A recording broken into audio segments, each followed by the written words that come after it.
Hi, I'm Vincent Andrusani, and this is episode 8 of The Place of Sound.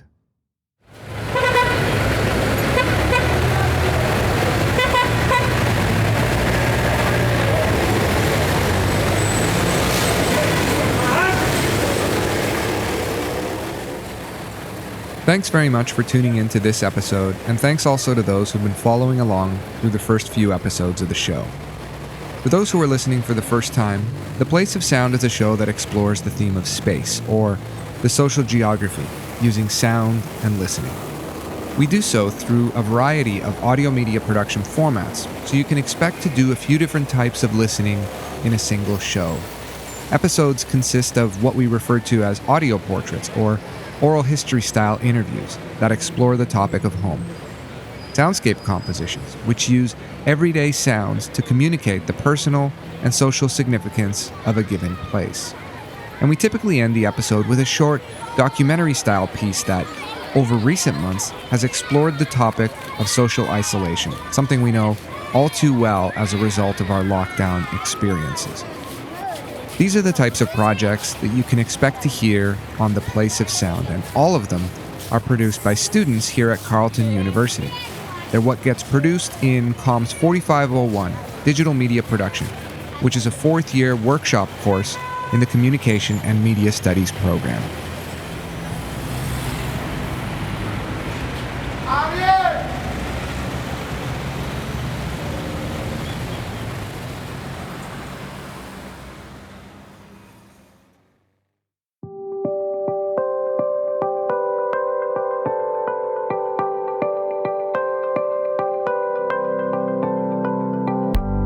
But in this episode, we're going to do something a little different.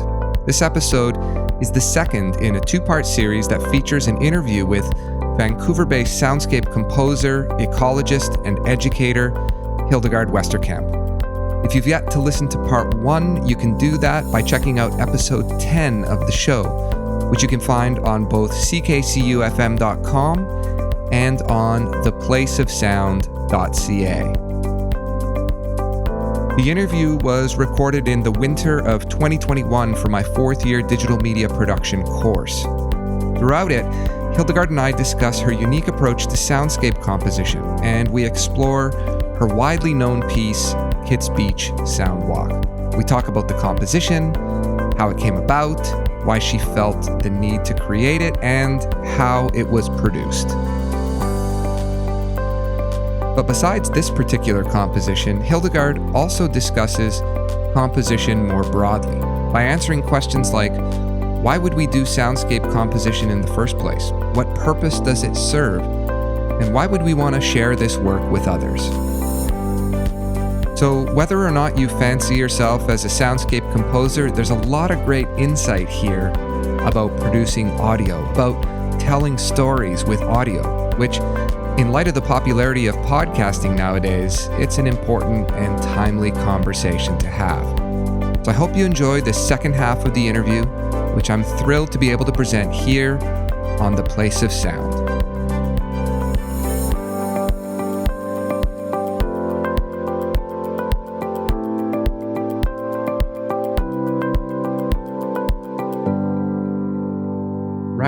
Right, of course. So walk me through your decision about what story about Kitts Beach you wanted to tell. Did you know that when you got to Kitts Beach, did you know this was I can imagine we send 10 people to Kitts Beach and you're going to get, and to do field recordings, and you're going to get 10 wildly different soundscape compositions of Kitts Beach. How did you know what you wanted to say about Kitts Beach? I knew nothing. I knew nothing. This piece is really interesting to me, and it's interesting to me that it gets so much attention because it literally came out of nowhere. I went to Kitts Beach one evening without a recorder, and I was standing at the beach, and it was what I described. It was that very calm thing. And I hear these barnacle sounds. And I came to the beach very wrought up about something. I can't remember what it was. I was angry. And this just sort of got me out of that. And I hear this, and I think I've got to go home and get my recorder and record this. So I rush back home. I go back to Kids Speech, and it's dark. It's at night, and I record. And that was it for a while. And at the same time, this was like I had done my master's thesis. I'd been thinking a lot about all sorts of things, and there was ideas about high frequency sounds and the effect on our brains, and like all the ideas that are coming up in the piece were sort of floating around in me. And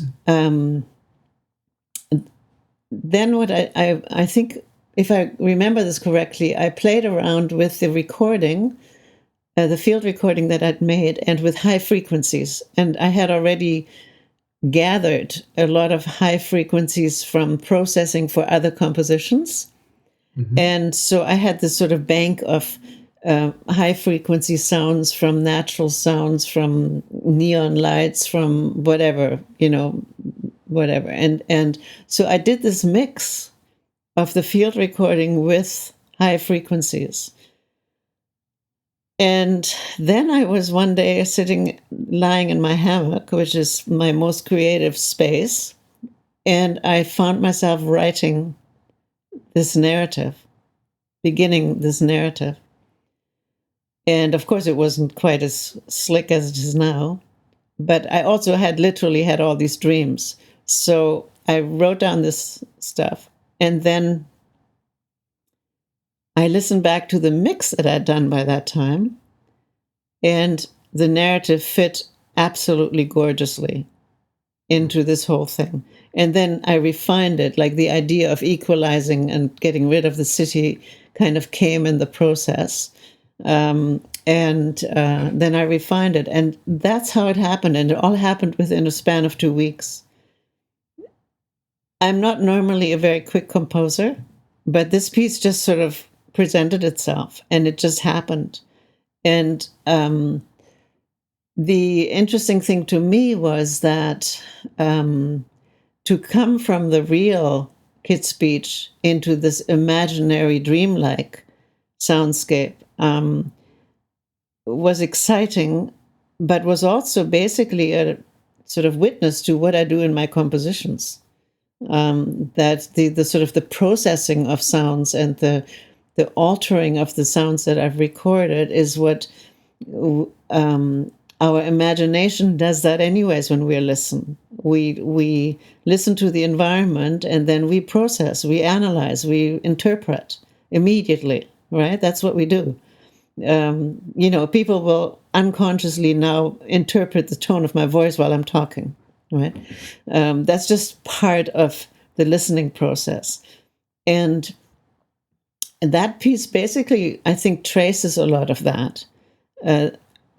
How do we listen? What happens when we start to imagine things? What do we hear in a deeper sense?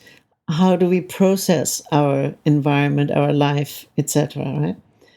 And it basically sort of spelled it out in a way. And because I always like to spell everything out, and I like to demystify, that's why this came about, because it talks about what is our relationship to the environment, and how do we behave in it? How do we make sounds in it? How do we listen to it?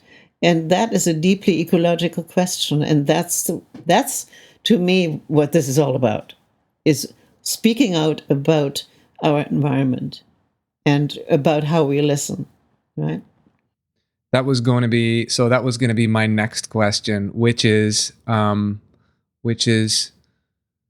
so, I mean, I imagine everyone has their own sort of motivations for composing anything, for creating anything. Everyone has their own sort of intentionality, let's say, behind it. If you're thinking about, say, for instance, you're thinking about these types of soundscape compositions, ones that couple voice with environmental recording. What do you think? Maybe I wonder if you could say something about, like, what do you think the utility of these compositions are? Like, what are they for, and what can they do? once we create them and send them out into the world? Right. I mean, originally when I was doing some of these pieces, I was more politically oriented, and some of the, I did some satirical pieces. I had this sense of wanting to speak back to I had a voice, and so therefore I wanted to speak back differently than the normal media did. You have something to say. We all have something to say, and the microphone gives us that voice piece, and we can say it, and that is very empowering.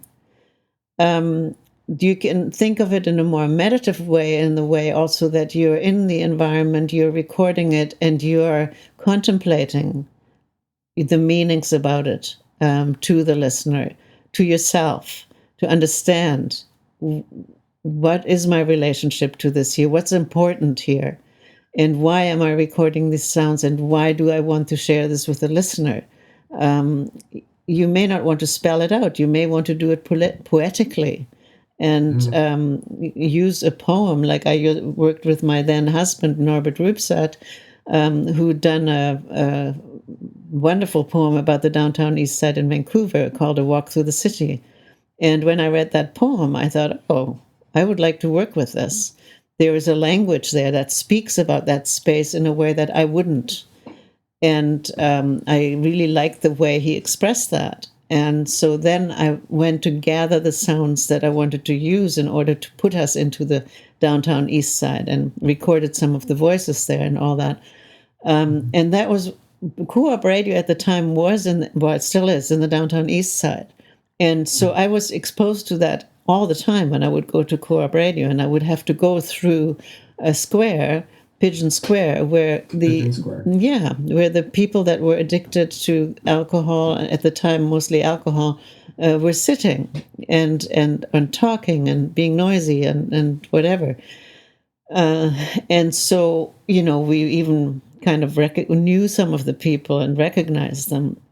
So the listener then would be placed into that environment. And to me, that was a way of saying, look, this is what's happening down here. And this is the soundscape that people are exposed to. Are we surprised that there are people suffering? Right? There's something going on here. We need to. And I did that very consciously at the time. It was a commission from the program on CBC, 2 New Hours, which was a contemporary music program. And I, at that point, felt, yep, I want to put this onto the contemporary new music program of the CBC and want them to listen to the voices of the downtown east side. That was, to me, a political statement. We need to hear this within the much more abstract contemporary music arena, right? So it was a very conscious decision. And I felt a little bit, I didn't feel nervous. I felt like I was taking a step out as I wasn't a not normal composer here. I was letting the sounds speak for themselves, and the poetry, and felt slightly revolutionarily about that at the time. So I think when we want to say something and we put this on a microphone, we understand why we're doing it. We're doing it because we have something to say. Well, environmental sounds have a huge amount of things to say to us too. They tell us a lot. And if you then do a combination of words and this language of the soundscape, then you have another layer of something to say. Yeah. So they speak together, right? Yeah. And that to me has always been very, very exciting, because it's not just me holding forth, right?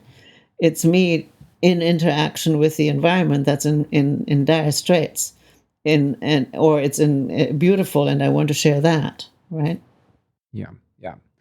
I think this leads into another nice idea, or is a nice segue into the next idea, which is, I wonder if you could say something about the audience and how they figure into your compositional process. Do you think about the audience And if you do think about the audience, I mean, I get the sense that you do, because you were thinking about, how to present this on co-op radio and to use your voice and to construct a sort of voice-based narrative to draw the ear and to draw the listener back in. I wonder how do you think about the listener or the audience when composing a piece, and how does that shape what you do, or to what extent does it shape what you do? Yeah, I guess I do think about the listener, like what I was describing about a walk through the city. I was obviously thinking of the radio listener to the contemporary music program. I was also thinking of the producer of that program who had commissioned me, right? And I was also thinking, like, I want to rattle people a bit and wake them up and say, come on, So yes, I'm thinking of the listener on that level. But it's in connection with an urgency of what I feel needs to be said because of the times that we're in. And so it's a combination of motivations there, right? I can't say that I'm sitting down and think consciously about what the listener might experience, because you also need to be aware that once you've done a piece, the piece gets out there and there's nothing you can do. People will hear it the way they want to, and there's no control you have. And you just have to let it go. And so it either gets heard or it doesn't, or, people like it or don't.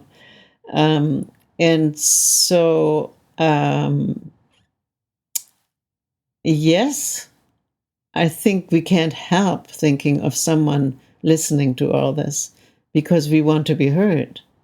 As composers, we want to be heard. As radio people, we want to be heard. And the question then becomes, how do you want to speak? And are you going to be a comedian? Are you doing satire? Are you doing serious conversation? Are you wanting people to relax and be comfortable? All that. And there's a combination. I remember when I was doing a very short piece called His Master's Voice, which is a collage of, I don't know whether you know it, but it's a collage of male voices in the streets and on the media. And I was I don't know the piece. You do? You don't? Oh. No, I don't know the piece. No, I haven't heard it. I'll send it to you. That was also done in the 80s. And I was in a very angry phase at that moment, and feminist. And so I just one day, similarly to Kids Speech Soundwalk, was not a commission or anything, just gathered voices from the media and also from some street recordings that I'd made and put it into this collage. And that was basically a satire about the macho voice, the voice that, it shouts and wants to be and has authority or wants to have authority, and the authoritarian voice. And I had fun with that. And it's both satire, but it's also pretty serious, because in the end I bring Hitler's voice in there. Like, as I was doing all this, I suddenly thought, oh my God, I've got to find Hitler's voice, because it went beyond media and suddenly in street. As I was doing the piece, I thought, yeah, there's the ultimate authoritarian voice, right? So I found Goebbels and Hitler and a few other voices. So it became a piece with an edge, political edge, that was pretty, not funny, quite serious. And that I didn't know when I started that piece. That happened while I was working and listening, and it led me to that. And I mean, that's basically how it's been with most of my pieces, right? So all these pieces I'm talking about right now are really from the 80s, from my early time. But, nothing on that level, nothing much has changed. My approach has not changed. Pieces emerge out of the life that is happening, and they emerge out of my interests and my emphasis. Now I'm older, so the pieces are probably less angry, maybe a little more subtle, maybe more meditative.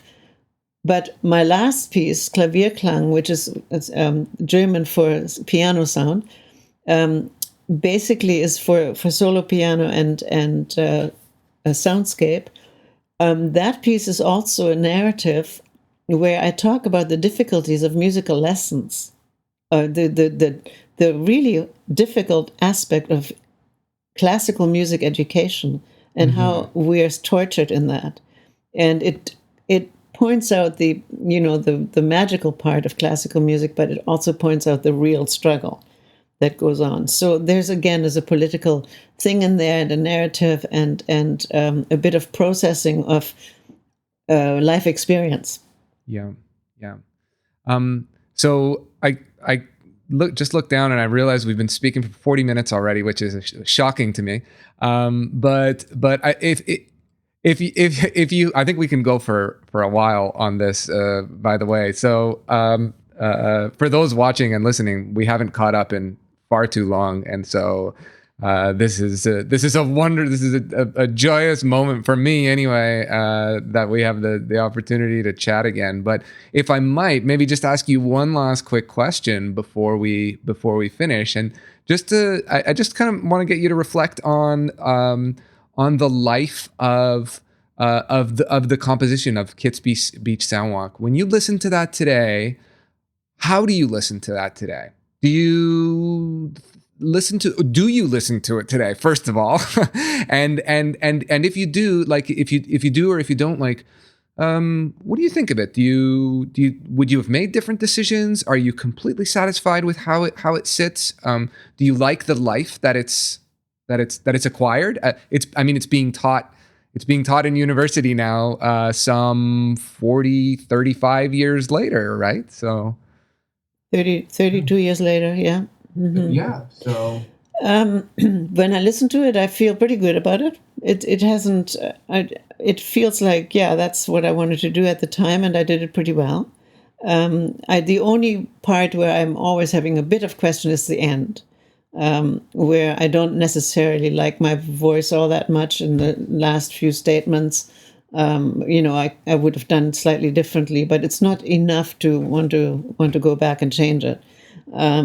And maybe I would have changed the final sound a little bit more too.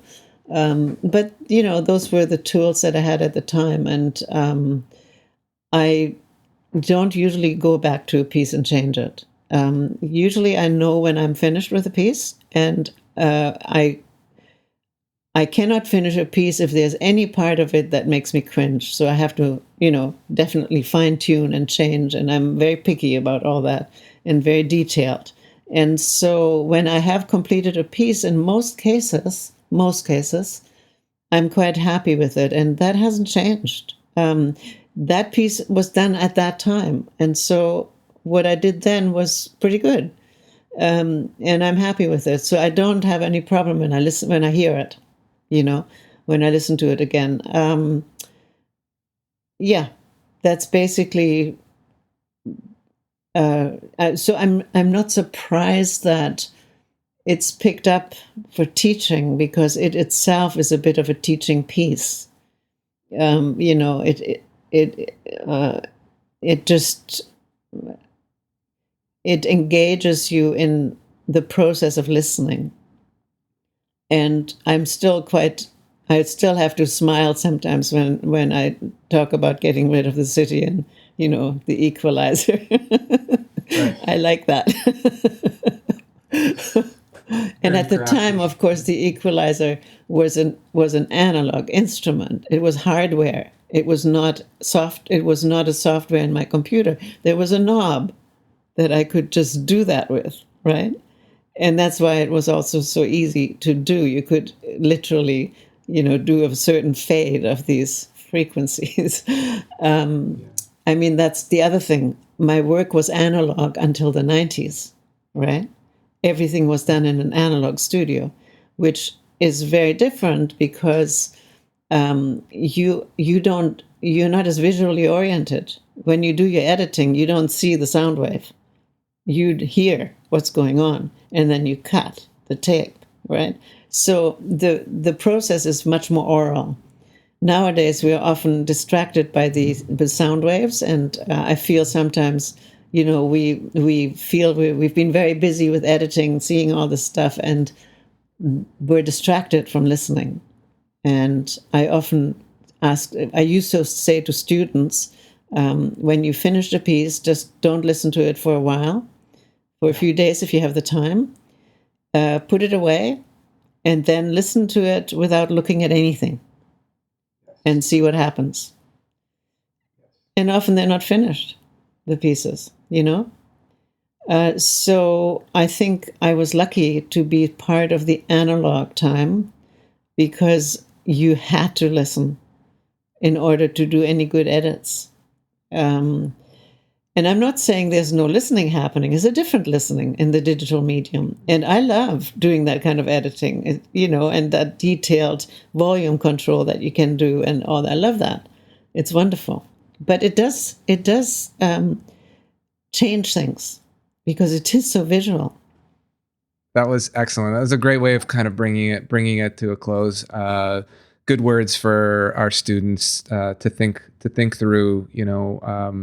I often give them that same sort of advice. It's like, if this project is due at 11:59 on a certain day, then if you're working on it and you're editing it like at 11 o'clock that night just to get it in, then you've rushed it.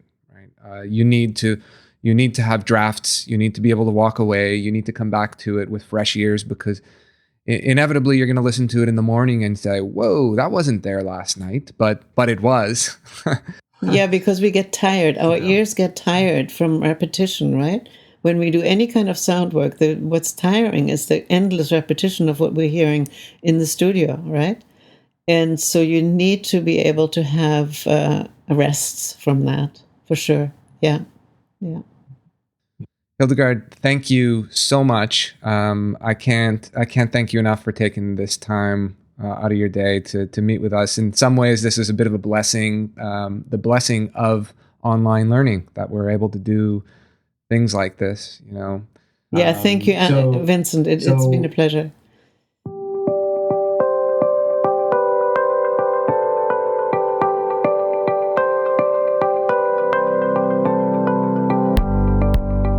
Thanks for tuning in to this episode of The Place of Sound. This was the second part of a two-part interview with soundscape composer Hildegard Westerkamp. I'd like to thank Hildegard for being so generous with her time and for sharing her wisdom and experience with a new generation of audio producers, no matter which genre they're working in.